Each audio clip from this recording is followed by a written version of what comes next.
Have you ever felt the ground disappear from beneath your feet? That hollow, echoing silence that rushes in to fill the space once occupied by a voice, a laugh, a presence so integral to your world that its absence feels like a physical amputation? Have you ever stared at a photograph, a piece of clothing, or an empty chair and felt the crushing weight of a reality you cannot change? The finality of a door that is closed forever? This is the landscape of loss, a territory every human being must navigate at some point in their journey. It is a profound and painful initiation into one of life's most difficult truths. Everything we love, we will one day lose. In our modern world, we are often given a confusing map for this journey. We are told to be strong, to move on, to find closure, as if grief were a task to be completed or a problem to be solved. We are encouraged to distract ourselves, to fill the void with noise and activity, hoping that if we run fast enough, the sorrow won't catch up. But grief is not a pursuer, it is a passenger. It travels with us. And the Stoic philosophers, those ancient masters of the human soul, understood this better than most. They did not offer simple platitudes or easy escapes. Instead, they offered something far more valuable, a compass, a way to navigate the storm not by avoiding it, but by understanding its nature and learning to become a better sailor. They teach us that the question is not how to get over the loss of someone we love. The real question, the one that holds the key to our peace, is this: what truly remains when they are gone? The initial shock of loss is a visceral, all-consuming experience. It is a severing. The routines you shared, the inside jokes, the future you had planned together, it all evaporates in an instant.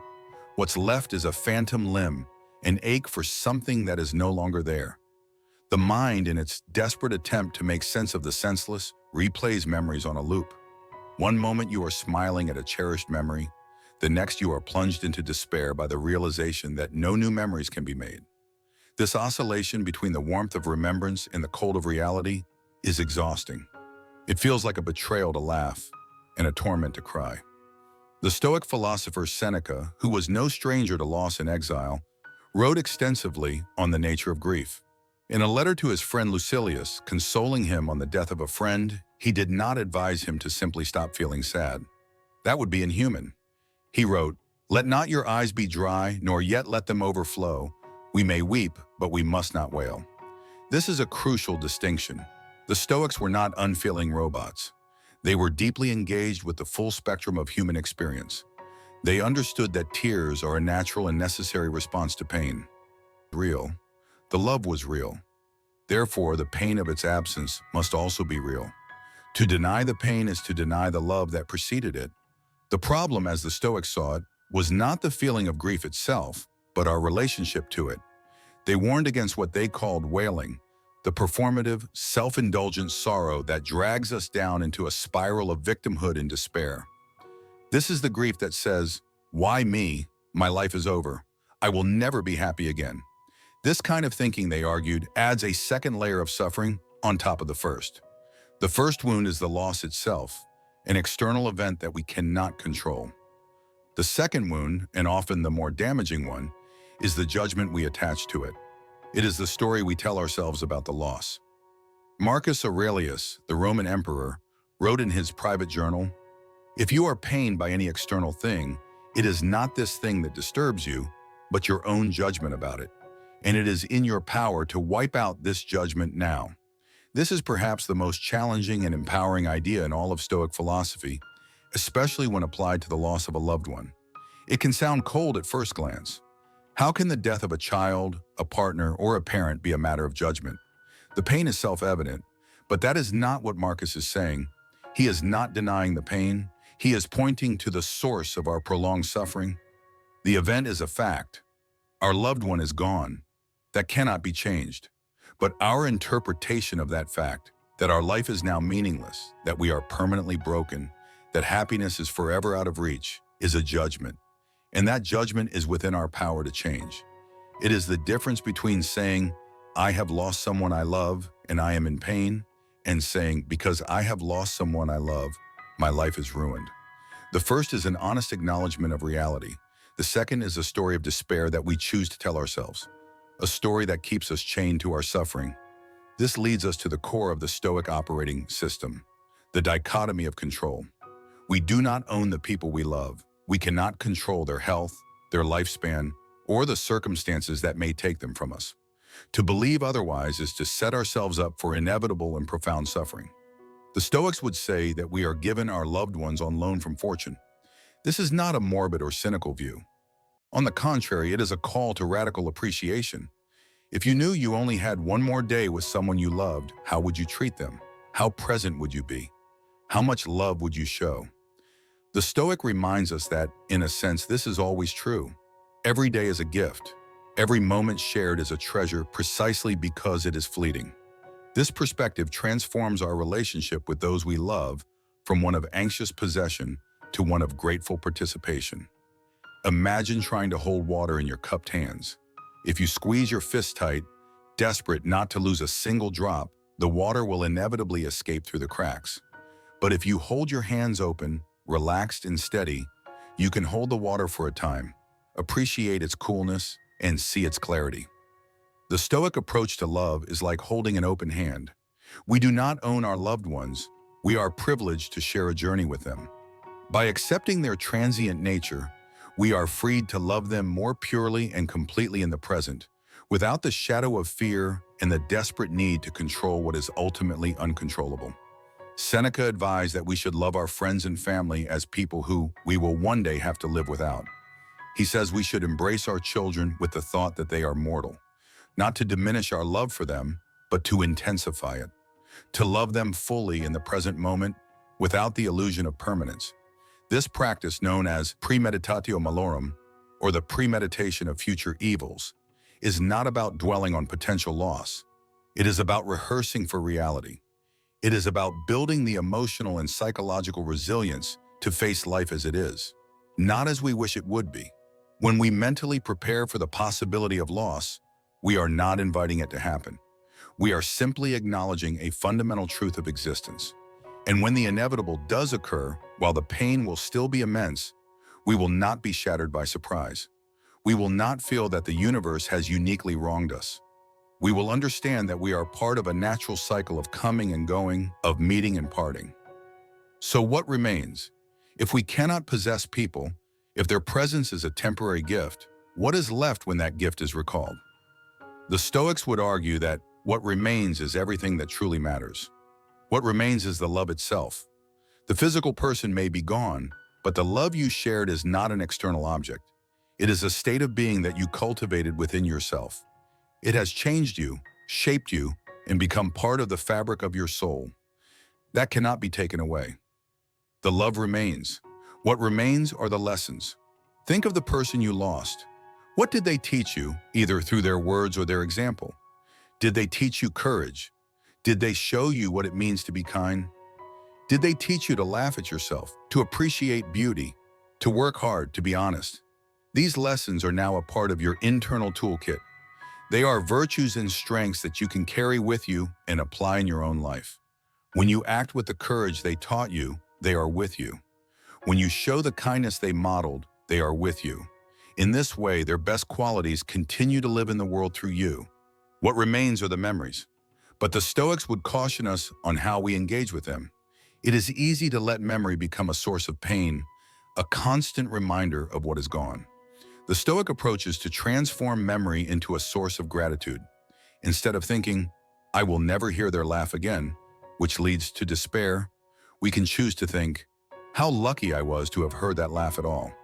Instead of lamenting, we can no longer have our conversations. We can reflect with gratitude. How fortunate I am to have had those conversations, to have been shaped by them. That is not a simple trick of positive thinking.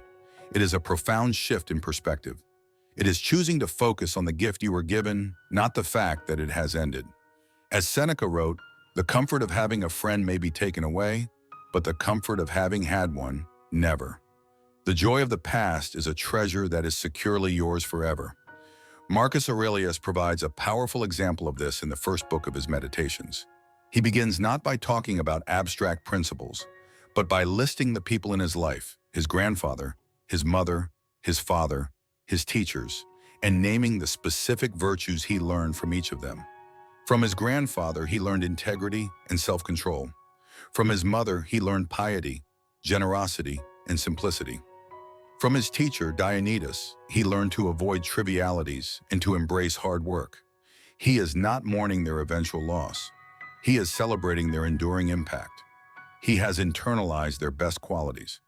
They have become a part of his character. This is the ultimate form of remembrance.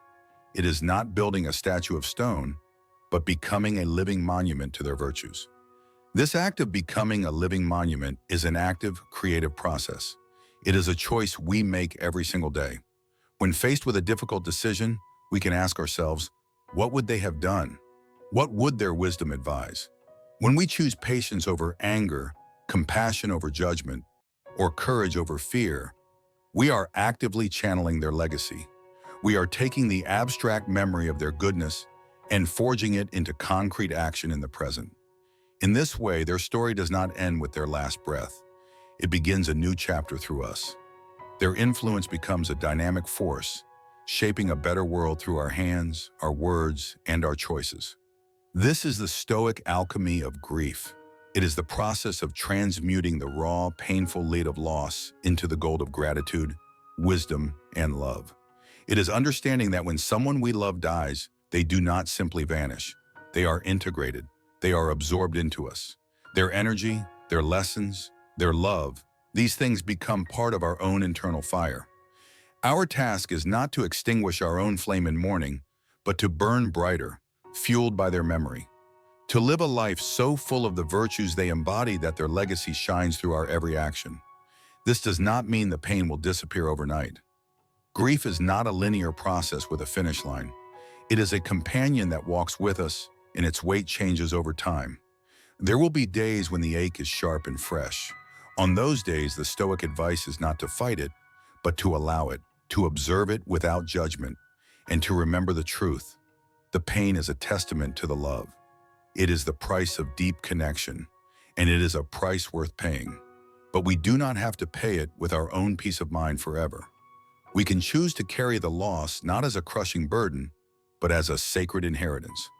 We can choose to honor the dead, not by dying with them, but by living more fully, more virtuously, and more gratefully in their name. What remains when they are gone? Everything they gave you. And that is more than enough to light the way forward. These ideas are not merely intellectual comforts, they are practical tools for rebuilding a life in the aftermath of loss. They require practice, patience, and a willingness to see the world differently. To truly understand this acceptance of life's immutable laws, let us turn to an ancient story told across cultures in various forms, the parable of the lantern and the river. In a small village nestled beside a gentle river, there lived a boy named Vili and his father, Veni. He was his guiding star, teaching him how to fish, how to listen to the wind, and how to sit still enough to hear his own heart. Every evening, they lit a small lantern and placed it on the river, letting it float downstream. For those we miss, Veni would say, so they never drift too far. One summer, Veni fell ill. His breath became shallow, his voice a whisper. On the last night of his life, he took Vili's hand and said, "Light the lanterns when I'm gone. I'll follow the glow." After he passed, Vili lit a lantern every night, placing it on the river as he had taught him. But as days turned into weeks, his grief deepened. One evening, he threw the lantern down and shouted, "What's the point? He's gone." An old boatman who had watched him from the shore quietly spoke. "Do you know why we float lanterns, boy? Not to bring them back, but to remember that love flows forward. Grief is heavy, yes, but memory is a current. It carries them with us." That night, Vili lit a lantern again, not to call Veni back, but to thank him for all he left behind in him. As the lantern bobbed gently down the river, he felt something shift, not the return of his father, but the warmth of his light inside him. In the end, loss is not a void to be filled or a wound to be erased, but a transformation, a passing of light from one soul to another. The people we love may leave this world, but their influence, their wisdom, and their love continue to ripple through us, shaping the way we live, the choices we make, and the kindness we offer to others. The lanterns we set afloat on the river of memory are not desperate calls into the darkness, but beacons that remind us. What truly remains is not what we have lost, but what we have become because we loved. So as you walk your own path through the landscape of loss, remember the Stoic lesson. Cherish what you have, accept what you cannot keep, and honor those who are gone by living with the courage, gratitude, and virtue they inspired in you. The pain of absence is real, but so is the enduring presence of love, and that, above all, is what remains when they are gone.